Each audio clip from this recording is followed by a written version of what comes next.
My husband's girl best friend told me he's only with me because she was married, so I shattered her delusions and showed her exactly why he chose me to be his wife. My husband's best friend Lily pulled me aside at our anniversary party and destroyed my entire marriage with one conversation. She'd been drinking champagne all night, getting louder and touchier with my husband Jomar. I'd watch them laugh at inside jokes for 3 hours while I played hostess to 40 guests celebrating our 7th wedding anniversary. When I finally got a moment alone in the kitchen, she followed me, leaning against the counter with this strange smile. "You know you're just the consolation prize, right?" she said, swirling her glass. I asked what she meant. She laughed, not mean exactly, but pitying. Jomar proposed to me first, 8 years ago. We were together all through college and 2 years after. He had this whole elaborate plan at the botanical gardens with my favorite flowers everywhere. I said no because I was already engaged to Bradley. Jomar didn't know about Bradley. We'd been long distance and I never mentioned him because I loved having Jomar as my backup plan. She took another sip. He was absolutely destroyed. Cried for weeks. Then 3 months later, he met you at that conference and married you within a year. He needed someone, anyone, to prove he could be chosen. You were available and eager, that's all. I stood there holding a stack of dirty plates while she explained how she kept Jomar close all these years because she enjoyed knowing he still wanted what he couldn't have. How she'd test him sometimes, little touches and comments, and watch his eyes follow her across rooms. Bradley and I divorced last year, she continued. Jomar knows. He's been weird ever since, probably wondering if he made the wrong choice. Then she patted my shoulder and walked back to the party. I spent the next 2 weeks watching everything differently. Jomar did stare at Lily when she visited. He did text her constantly, more than he texted me. He kept a box of her college photos in his office drawer. When I brought up maybe seeing less of Lily, he got defensive, said I was being controlling and insecure. Said she was family to him and I needed to accept that. Fine. I started working late, stopped cooking his favorite meals, stopped asking about his day. He didn't notice for a month. When he finally asked if something was wrong, I said no, just busy with the new project at work. He seemed relieved not to discuss it further. 2 months passed like this. Then Lily started showing up more often. Sunday dinners, random Tuesday movie nights. She'd sit between us on the couch. She'd cook in our kitchen wearing tiny shorts and Jomar's old college sweatshirt. I said nothing. 3 months after the anniversary party, I came home early from a canceled meeting. Jomar's car was in the driveway next to Lily's. I walked in quietly. They were in the living room. Not touching, but sitting close on the floor going through photo albums. College photos. "Remember this?" Lily kept saying. "Remember that night? Remember when we thought we'd be together forever?" Jomar was smiling in a way I hadn't seen in years. Young, alive. Then Lily said, "I made a mistake choosing Bradley. We both know that now." Jomar didn't disagree. He just kept looking at the photos. That's when I walked in. They jumped apart like teenagers. I said I forgot some files and went to the office. 20 minutes later, Jomar knocked. "That wasn't what it looked like," he said. "We were just reminiscing." I nodded and kept working. "Lily's been going through a hard time since the divorce," he continued. "She needs friends right now." I said okay and turned back to my computer.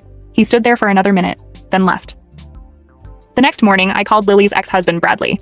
Found him on LinkedIn, sent a message saying I needed to discuss something important about Lily and Jomar. He called me within an hour. Turns out Lily didn't choose Bradley over Jomar all those years ago. The truth was, Jomar had never proposed to Lily. They'd dated for maybe 6 months in college, nothing serious. Jomar broke up with her when he met someone else. Lily had been obsessed with Jomar, showed up at his apartment crying multiple times, threatened to hurt herself if he didn't take her back. Campus security got involved. After graduation, Jomar moved cities partly to get away from her. Bradley divorced Lily because she'd been stalking Jomar online for years, had a folder of photos of Jomar and me from social media, had been planning to break up our marriage since she found out we were engaged. "She's sick," Bradley said. I tried to get her help, but she refused. "Be careful." I sat in my car after Bradley's call ended, my hands gripping the steering wheel so hard my knuckles turned white. Everything Lily said at the anniversary party was a lie, but the truth Bradley just told me was somehow worse because it meant Jomar had been either blind or complicit for years. I couldn't go home yet. I couldn't face Jomar with this information burning in my chest, knowing he'd kept a stalker in our lives for 7 years. I started the car and drove to my sister Natalie's house across town, my mind replaying Bradley's words about the folder of photos, the journal, the threats. Natalie opened the door before I even knocked, took one look at my face and pulled me inside. I told her everything Bradley said about Lily's stalking, the threats to hurt herself, the obsession that drove him to divorce her, the fact that campus security got involved back in college. Natalie's face went from concerned to angry as I talked, and she called for her husband Dylan to come downstairs. Dylan worked in private investigation, and he sat down with us at the kitchen table while I repeated the whole story. He listened carefully, taking notes, asking specific questions about dates and incidents. He explained how stalkers operate, how they build elaborate fantasies and can't separate those fantasies from reality. He said the fact that Lily had kept this up for 8 years meant she was deeply committed to her delusion and wouldn't stop without serious intervention or legal consequences. Dylan pulled out his laptop and helped me create a detailed timeline of every interaction between Jomar and Lily over our 7 years of marriage. We started with when we got engaged and Lily suddenly reappeared in Jomar's life after years of no contact. Looking at it all written out, I saw patterns I dismissed as friendship, but now recognized as Lily systematically maintaining access to my husband. The Sunday dinners that became weekly. The texts that came at specific times every day. The way she always wore Jomar's old clothes when she visited. The photos she posted on social media that always included Jomar or our house. Dylan pointed out how she'd inserted herself into every major event in our marriage, always positioning herself as the most important person in Jomar's life besides me. By the time we finished, it was almost midnight. I finally drove home and found Jomar waiting up in the living room, his phone in his hand. He looked worried and asked where I'd been because I hadn't answered his texts. I sat down across from him and said I'd spoken with Bradley. I asked him directly if he knew Lily had stalked him in college, and his face went pale in a way that told me he knew something. Jomar was quiet for a long moment before admitting that Lily went through a rough patch after he broke up with her in college. He said she showed up at his apartment a few times, but he claimed he thought she'd gotten help and moved on. When I pointed out she'd been in our lives constantly for 7 years, he got defensive. He said I was overreacting, that Bradley was probably lying because he was bitter about the divorce, that Lily was just a good friend who cared about him. I pulled out the timeline Dylan helped me create and spread it across the coffee table. I pointed out every time Lily showed up unannounced, every time she wore his old college clothes, every time she positioned herself physically between us on the couch or at parties. Jomar stared at the paper for a long time, his finger tracing the dates and incidents. Finally, he said he needed to think about this, which wasn't the immediate horror and protection I needed from him. I wanted him to be angry, to call Lily right then and tell her to stay away, to apologize for letting this happen. Instead, he just sat there looking at the timeline like it was a puzzle he couldn't solve. I went to bed alone while he stayed on the couch. The next morning, I called Bradley back before Jomar woke up. I asked if he still had any of the evidence from Lily's stalking that led to their divorce.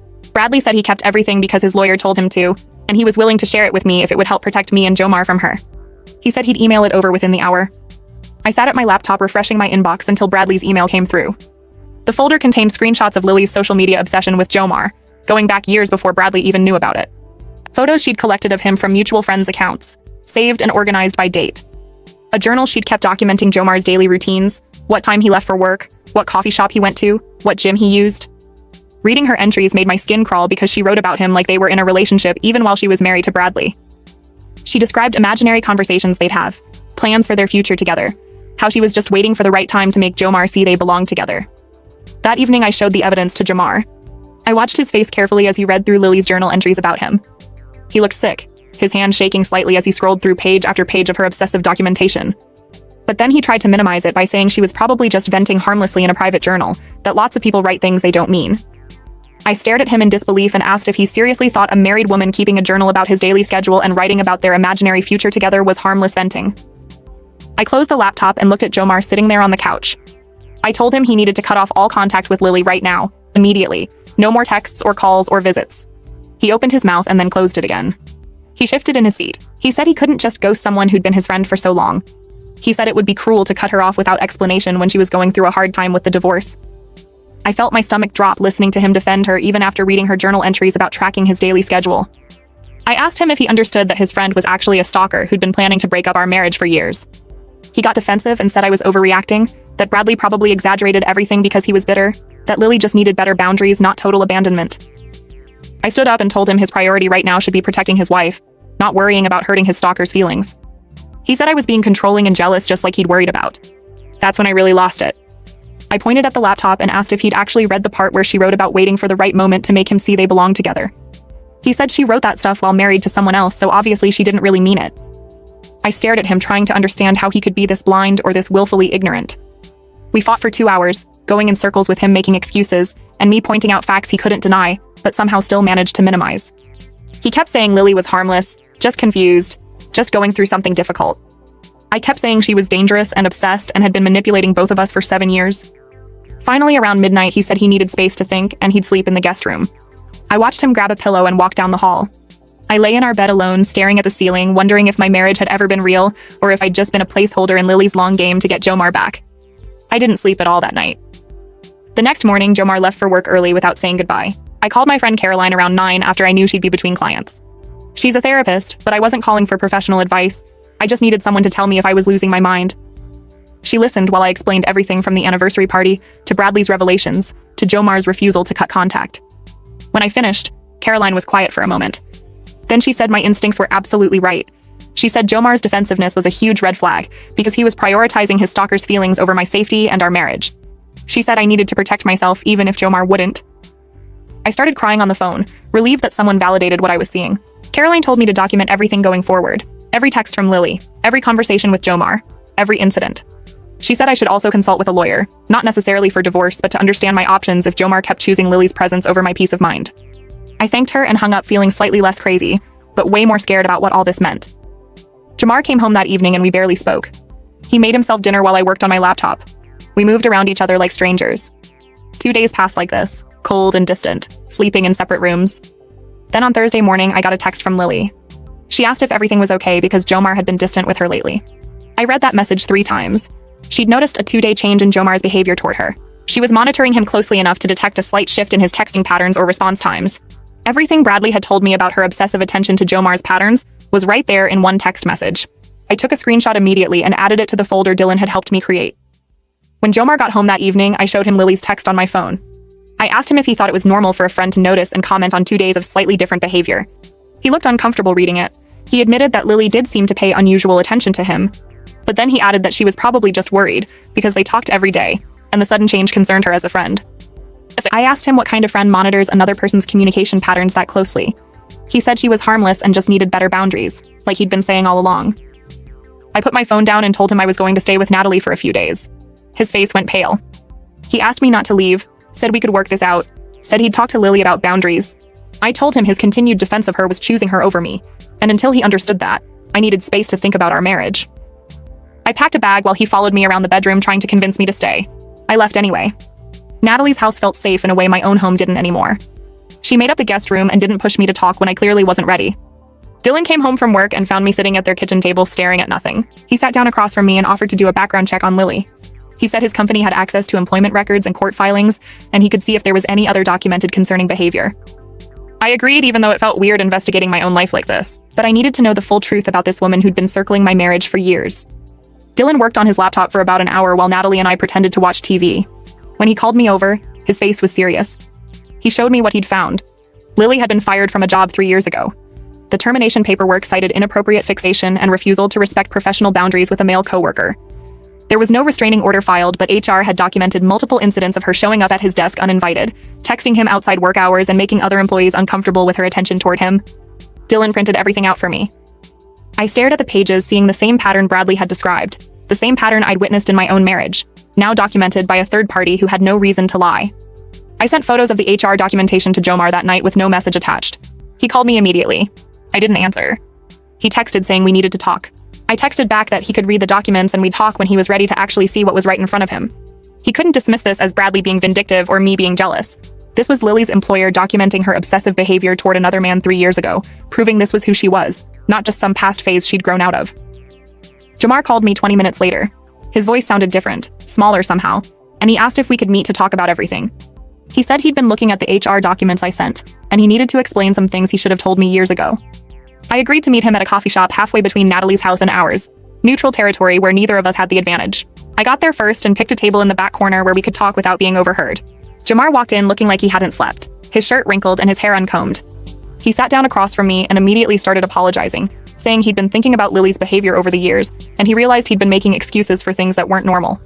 He admitted he'd felt uncomfortable sometimes with how much attention she paid to him, how she'd show up places he mentioned going, how she remembered details about his life that even he forgot. But he'd convinced himself he was being arrogant to think she still had feelings for him after all these years, that he was imagining patterns that weren't really there. I asked him why he was finally seeing it now, and he pulled out his phone to show me Lily's texts. Since I'd left for Natalie's house 3 days ago, she'd sent him 17 messages asking what she did wrong and begging him to explain why he was pulling away from her.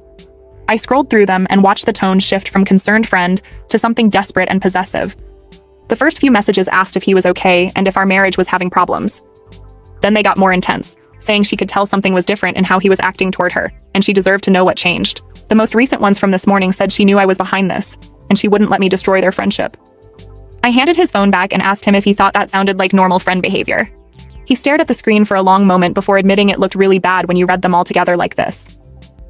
Jomar started scrolling through the messages again with fresh eyes, and I could see him recognizing the obsession in Lily's words instead of dismissing them as concerned friendship. His phone buzzed with a new text while we were sitting there, and when he looked at it, his face went pale. Lily had sent another message saying she knew something was wrong and she deserved to know what was happening because they were too close for secrets. I watched Jomar read it and asked him if he understood now that this wasn't normal, that friends don't monitor each other's communication patterns this closely, or demand explanations for slight changes in behavior. He nodded slowly and said he wanted to cut off contact with Lily completely, but then he added that he thought he should do it gradually to let her down easy, because he was worried about how she'd react to a sudden cutoff. I felt my anger spike at his suggestion, and told him that gradual was exactly the kind of thinking that had enabled Lily's obsession for 8 years.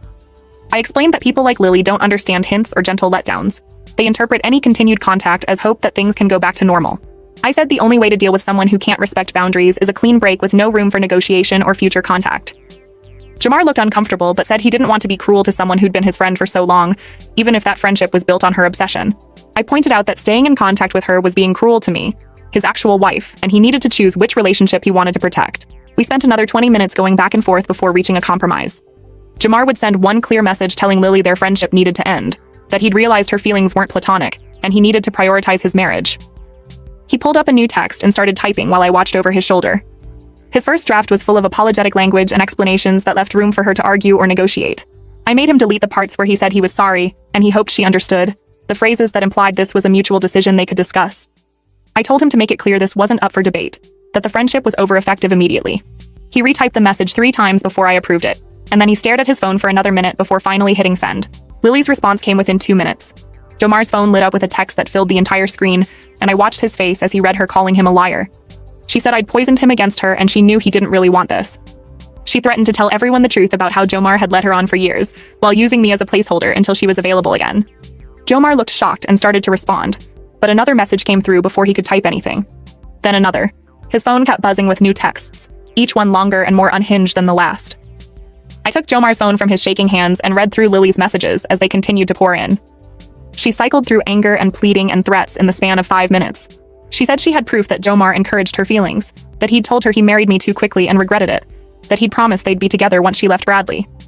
She claimed she'd saved every text and email where Jomar complained about our marriage, and said he wished things had been different between them.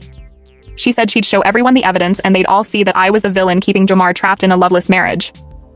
I looked up from the phone and asked Jomar directly if any of what Lily was claiming was true. He swore immediately that he never said those things, never encouraged her, never promised her anything. But I could see guilt on his face about something, and when I pressed him harder, he admitted he sometimes complained about our marriage to Lily when we were fighting. He said he'd vent to her about arguments we had, or times when he felt like we weren't connecting, and he guessed she must have interpreted his complaints as him wanting out of our marriage. I felt something cold settle in my stomach as I realized what he was describing. He'd been using Lily as an emotional affair partner even if it never became physical. We spent the next hour sitting in that coffee shop going through every conversation Jomar could remember having with Lily about our marriage. He told me about the time he complained to her after we fought about his parents visiting, and she'd said he deserved someone who appreciated his family. He mentioned venting about our sex life during a rough patch, and Lily had said some people just weren't compatible in that way. Every example he gave showed him sharing intimate details of our problems with someone who was actively hoping we'd fail, feeding information to someone invested in our breakup. I realized he'd been giving Lily ammunition to use against our marriage for years, showing her exactly where our weak points were, so she could position herself as the better option. Jomar broke down crying right there in the coffee shop, his shoulders shaking as he said he never meant to betray me. He insisted he thought Lily was just a supportive friend who understood him, someone he could talk to when things got hard. I felt a weird mix of anger and pity watching him realize he'd been manipulated, but I also knew he'd chosen to confide in her instead of working on our marriage or seeing a real therapist. He'd picked the easy comfort of someone who told him what he wanted to hear over the hard work of actually fixing our problems. His phone kept buzzing with more messages from Lily, but neither of us looked at them anymore. We just sat there in silence while Jomar cried, and I tried to figure out if our marriage was something I even wanted to save, after learning he'd been emotionally cheating on me for years, with a woman obsessed with destroying us. We left the coffee shop around 4 in the afternoon and drove home separately because I needed space from Jomar, even though we were heading to the same place. His phone rang the entire drive home, and I watched in my rearview mirror as he kept declining the calls while gripping his steering wheel. When we pulled into our driveway, his phone had 17 missed calls from Lily, and the voicemails started playing automatically through his car speakers loud enough that I heard them from my own car. Her voice got louder and more frantic with each message, saying she knew I was poisoning him against her and she wouldn't let me destroy their connection. She called him her soulmate, said I was keeping him prisoner in a loveless marriage, and that she'd fight for him no matter what I tried to do. The last voicemail was her crying and begging him to just talk to her for 5 minutes, so she could explain everything. Jomar sat in his car staring at his phone screen like he didn't recognize it, and I walked over and knocked on his window. He looked up at me with red eyes and unlocked the doors so I could slide into the passenger seat. I took his phone from his shaking hands and opened the recording app Dylan had helped me install earlier that week. Then I played back through all of Lily's voicemails while the app captured everything.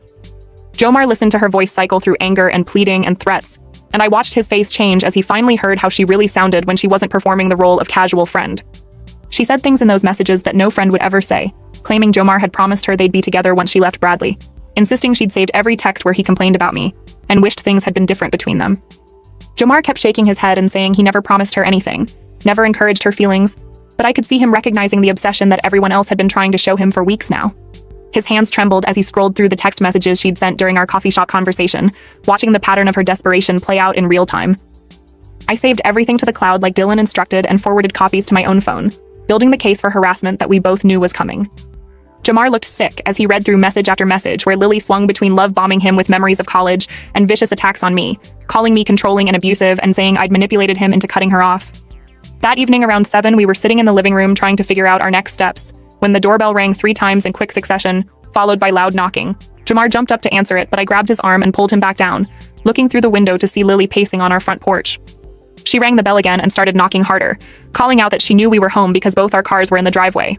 Jomar stood frozen watching her through the curtain while she pressed her face against the window trying to see inside, and I pulled out my phone to call the police. Lily started yelling through the door that she deserved an explanation for why Jomar was abandoning her after everything they'd been through together, saying she'd been there for him through his worst times, and he owed her at least a conversation.